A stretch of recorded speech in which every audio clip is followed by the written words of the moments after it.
Lunch box పెడతానండి. పప్పు బఠానీ,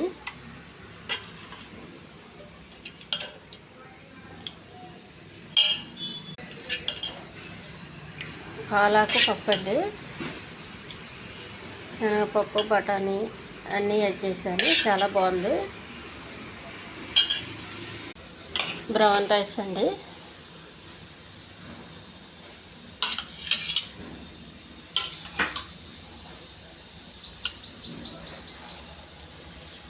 ఈ బ్రౌన్ రైస్కి పప్పు పాలాకు చాలా బాగుందండి.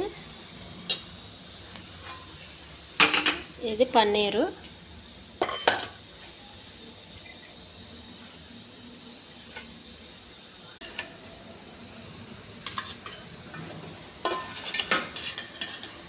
ఈ పప్పుకి పన్నీర్ నంచుకుంటే చాలా టేస్ట్గా ఉందండి.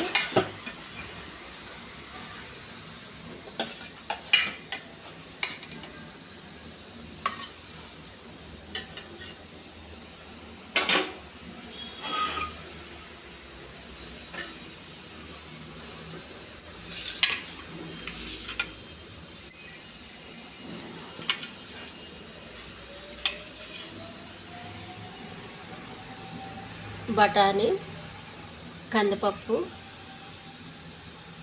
పెసరపప్పు, పాలాకండి, చాలా బాగుంది. ఈ బ్రౌన్ రైస్కి ఆ పప్పుతో తింటే చాలా టేస్ట్గా ఉందండి. చిలకడదుంప, ములక్కాడ, వంకాయ, ఇది కూడా చాలా టేస్ట్గా ఉందండి. సోయా పన్నీరు ఇంకా టేస్ట్గా ఉంటుంది. ఈ ఛానల్ నచ్చితే సబ్స్క్రైబ్ చేయండి, షేర్ చేయండి, లైక్ చేయండి, కామెంట్ చేయండి. ఇది చాలా హెల్దీ ఫుడ్ అండి. ఈ బఠానీతో చేసిన పప్పు అని చూడండి, అది చపాతీకి, బ్రౌన్ రైస్కి, వైట్ రైస్ కూడా చాలా బాగుంటుందండి.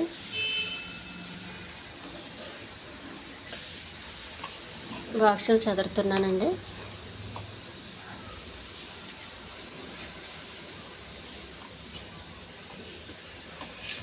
ఇది చాలా హెల్దీ ఫుడ్ అండి. పిల్లలు చాలా బలంగా ఉంటారు ఈ ఫుడ్ తింటే. వైట్ రైస్తో కాకుండా బ్రౌన్ రైస్ చాలా ఆరోగ్యం అండి, పిల్లలకి పెద్దోళ్ళకి కూడా. వీలైనంత మట్టుకు వైట్ రైస్ ఆపేసి బ్రౌన్ రైస్ తింటే మంచిదండి వండుకుని ఒప్పుకున్న వాళ్ళకి. ఎందుకంటే బ్రౌన్ రైస్ అవి కొంచెం ఉడికేది లేటు, అందుకని చాలామంది ఇష్టపడరు.